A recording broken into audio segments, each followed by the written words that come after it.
On est de retour avec Canadian Fighter pour une troisième émission avec mon co-animateur, M. Terrien. Comment ça va, M. Terrien? Bien, ça va très, très bien. J'adore votre habit, hein? Bien, merci. Ça me fait plaisir de m'habiller et de venir ici avec vous. Donc, on va parler un petit peu de votre Capital Conquest. Exactement, ça consiste en quoi? Parce qu'aujourd'hui, les démonstrations qu'on a vues, c'était de Capital Conquest 2017. Oui, voilà. Au fait, c'est que Capital Conquest, c'est un stage d'entraînement d'une fin de semaine. OK. Nous avons 25 dojos, qui veut dire 25 plateaux en même temps. Et depuis qu'on fait Canadian Fighter, on a démontré plusieurs différentes disciplines d'arts martiaux. Ça veut-tu dire que le monde peut venir pour pratiquer un art martiaux ou une démonstration qu'ils peuvent faire? Comment ça fonctionne? Bien, c'est que les gens qui font des arts martiaux, exemple, toi, tu es un karatéka, tu peux venir pratiquer avec d'autres maîtres qui enseignent des techniques de karaté ou tu vas avoir une variance. Dans d'autres styles. Dans d'autres styles. Fait que tu peux faire du kickboxing, tu peux faire du jiu-jitsu, tu peux faire de l'aïkido. C'est bon pour agrandir ta mémoire sur les arts martiaux. Ça se fait par plateau. Donc, le monde, chaque démonstration ou chaque entraînement dure 1 heure, 2 heures? Chaque entraînement est 1 heure. OK. Et puis, vous avez 4 plateaux que vous pouvez prendre dans la même après-midi. Et puis, ça te donne la chance de toi de choisir avec quel professeur tu aimerais t'entraîner. Il y a des gens qui veulent faire la défense du couteau, par exemple. Il y a des spécialistes. Il y en a d'autres qui veulent faire du sol, mais on a des spécialistes là. Il y en a d'autres, c'est comment développer la frappe. Pour voir tout ça, mais on a des gens qui vont t'aider avec ça. Il y a des professeurs de MMA, il y a des professeurs de judo, il y a de toutes les disciplines. Et les démonstrations qu'on a vues à date, et ce qu'on va voir aujourd'hui, ce sont des démonstrations qui ont été faites durant un spectacle qui se passe à Capital Conquest. Parlez-nous aujourd'hui de démonstrations. On a 5 démonstrations.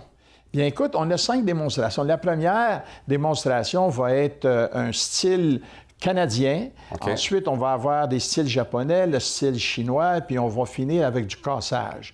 Et notre première démonstration, tu ne le croiras pas, mais c'est un monsieur de 95 ans. Wow! Il a 96 Monsieur Serré, ça? Monsieur Serré, Georges Serré, qui vient de Montréal, de l'Académie Serré d'arts martiaux.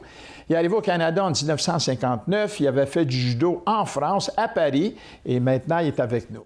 On va le voir, M. Serré, à 95 ans. 95 ans. Venez le voir. Comment ça va, Martin? Ça va bien, merci, Patrick. Ça va bien. Aujourd'hui, on va avoir 4 autres belles démonstrations. Mais là, on a un spécial, M. Georges Serré. Écoute, le monsieur, il n'est pas jeune. Je pense qu'il est accompagné de son fils. Ici, je vois que c'est son petit-fils qui est avec. Son petit-fils? Oui. Wow! Georges Serré, un pionnier du judo au Québec, au Canada.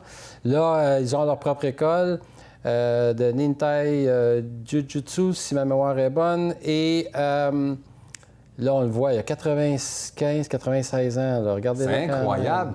Encore là, à cet âge-là, pouvoir bouger comme ça, parce qu'habituellement, à partir de cet âge-là, ou même avant, le monde a beaucoup de misère à se déplacer. Puis là, M. Serré ici... C'est une inspiration. Moi, chaque fois que je vois M. Serré, je suis conscient que je suis devant un monument, un peu à l'image lorsque j'ai la chance de parler à M. Damblanc, c'est la même chose. On est chanceux d'avoir ces gens-là qui sont encore en vie. Et de pouvoir nous raconter l'histoire. M. Serré, c'est un autre qui a implanté plusieurs écoles à Montréal puis qui a une grande renommée. Hein? Ah, totalement, oui. Ah oui. Tu parles de M. Serré? Oui. Oui. Ils ont leur académie, Serré. Ils enseignent des arts martiaux, effectivement. Mais regardez quand même... C'est quoi qui fait? C'est une démonstration d'autodéfense? Oui, d'autodéfense. Ici, on l'a vu faire un Ejikote Gaishi. Toujours prêt à recevoir les attaques. Regardez ça, il ne perd pas l'équilibre. Non, pas du tout. Il ne tombe pas du tout. Il est là, il est conscient, il est debout. C'est impressionnant, je vous le dis. Moi, à chaque fois, je deviens ému à chaque fois que je le vois faire parce que je me dis, c'est pas tout le monde qui peut faire ça. Il est chanceux d'avoir la santé pour le faire. Mais nous aussi, on est chanceux de pouvoir le voir exécuter des techniques comme ça. On peut vous dire que M. Serré a une ceinture rouge, donc il est un grade. Comment s'appellent ces grades? J'entends souvent parler de Inchi, Sensei, Shian. C'est quoi la différence? Oui, bien c'est ça. Il y a différence. Si on est le porteur d'une école, si par exemple on crée une école où on se fait donner le leg, on se fait léguer une école, on porte un titre, on va voir Kiyoshi.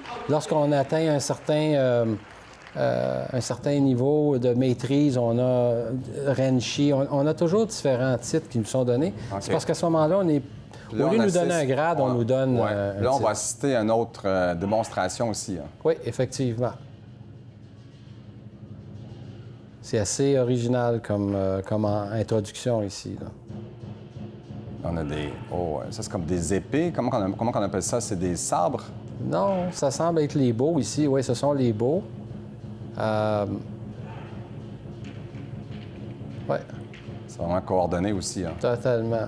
Et bien qu'il frappe sur une arme sur l'autre, il faut comprendre qu'il y a une partie de l'arme qui sert à venir bloquer. Non, il ne faut pas se tromper, parce que, écoutez, ici, tu reçois ça sur un doigt, ça ne doit pas faire du bien. Non, effectivement, un doigt, c'est quand même pas si pire, mais sur un genou ou sur la tête, ça fait réfléchir. Ah oui, oui. Et ici, on sera en mesure de voir qu'il y aurait des fauchages. Ils ne sont pas faits pour ne pas briser, sans doute, le kata en tant que tel ou la démonstration. Mais il y a du rythme ici.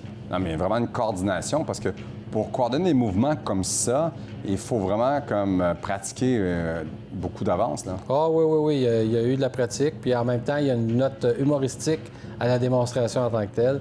Puis ça rajoute toujours, là. C'est intéressant. Très belle démonstration. Très, très, très belle. Je pense ça tire sur sa fin aussi. Hein. Oui, effectivement. Et nous, on se retrouve dans quelques instants.